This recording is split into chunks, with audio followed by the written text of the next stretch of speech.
Welcome, and thank you for checking out our How to Invest in Hamilton video.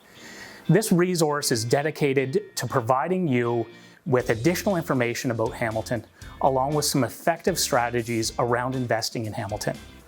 As you may already know, Hamilton has been forecasted as one of the best cities in Canada to invest in for well over a decade, primarily based on underlying driving economic factors such as increasing average income, decreasing employment, positive net migration, declining interest rates, and the effects of transportation, and most recently, what we call the ripple effect. Now, when it comes to employment in Hamilton, the largest employers are Hamilton Health Sciences, McMaster University, the City of Hamilton, and the Hamilton Wentworth District School Board, and these are all government-backed, well-paying, secure jobs. Located in the most densely populated corridor for economic activity in the country, Hamilton is right in the heart of the Golden Horseshoe. The Golden Horseshoe is home to roughly 9 million Canadians today and forecasted to grow to almost 14 million Canadians by the year 2041. And this region is experiencing what is known as the Manhattan Effect, with Lake Ontario to the east and the world's largest greenbelt to the north and west, and further restricted by development due to the Niagara Escarpment, which is a global biosphere. Essentially, we're running out of land to build on in this region.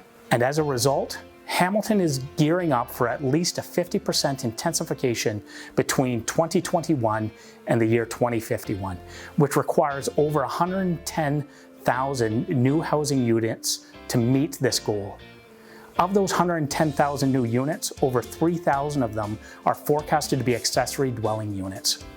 Hamilton has also recently experienced a shift in population growth, whereby the largest demographic segment is millennials. This huge cohort of individuals is looking to purchase and rent homes, which is a great opportunity as landlords.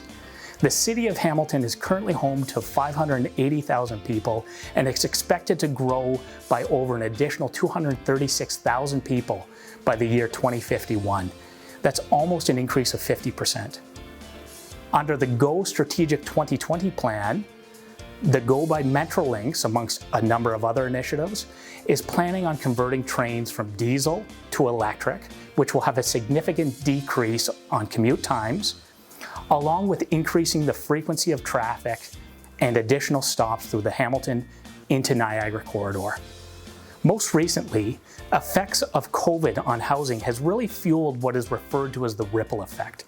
Hamilton has for a long time been known as a bedroom community for commuters into Toronto. But as a result of more virtual workplaces, many homeowners and tenants are leaving the city and residing in larger properties with more land.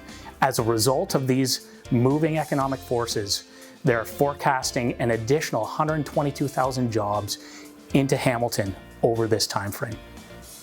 For those of you savvy investors that are looking for some of the fundamental statistics and metrics, get your pens ready.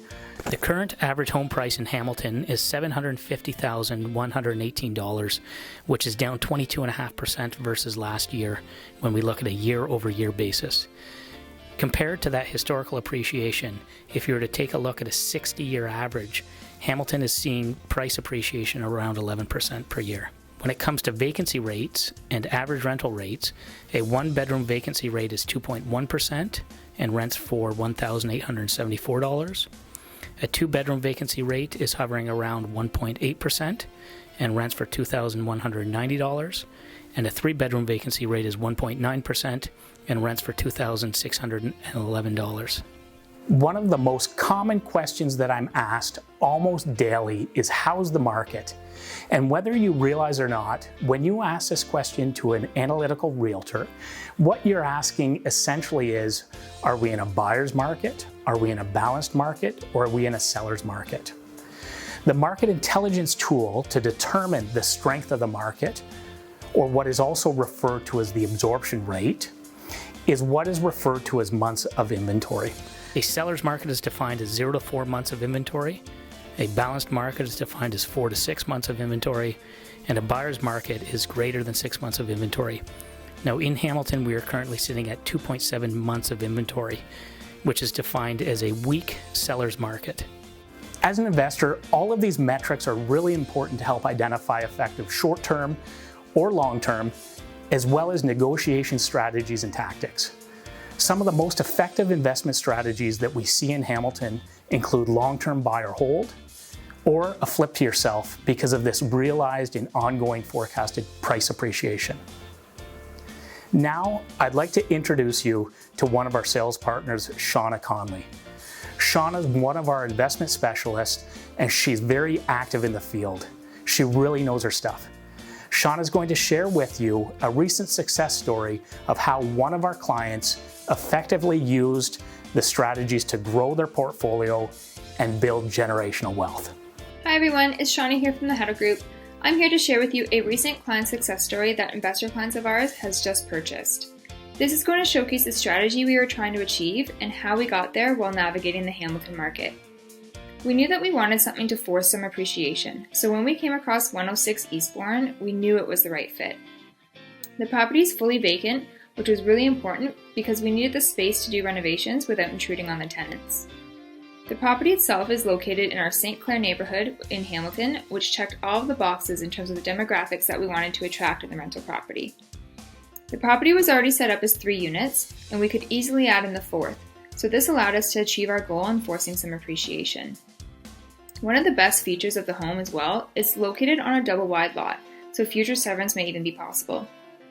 After competing in multiple offers, we were able to secure this property for a purchase price of $875,000.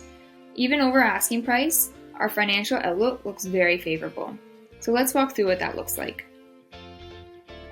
The unit mix in this home is 2 one-bedroom units, a 2-bedroom unit, and a 3-bedroom unit.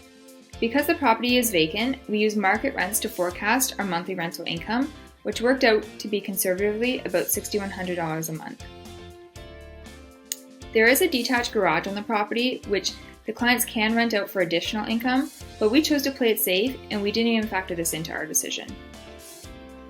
After deducting our vacancy rate, we're left with a gross operating income of $5,917 a month.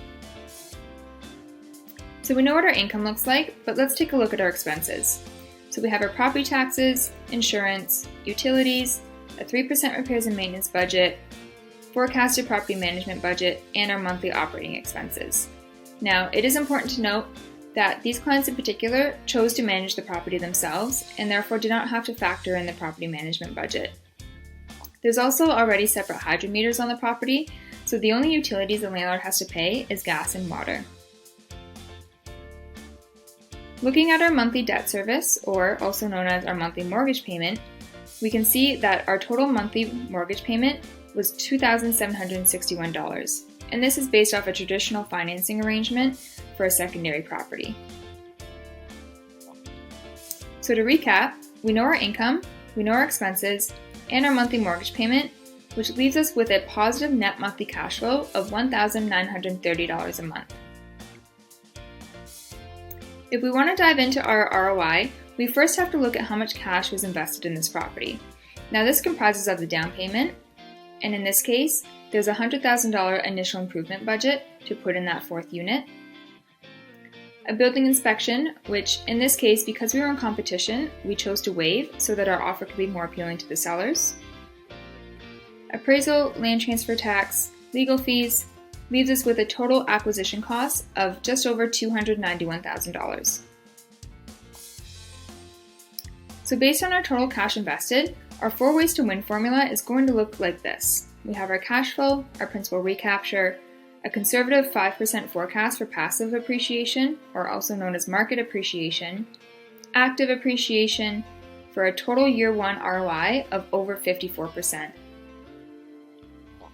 If these financials look attractive to you and you're eager to learn more about how you can secure property of this nature, and if you haven't done so already, please don't forget to register for our Deal of the Week and our free Hamilton Investors Report by clicking the registration link in our booth. We hope you found this insightful, and we look forward to helping you achieve your real estate goals in the future.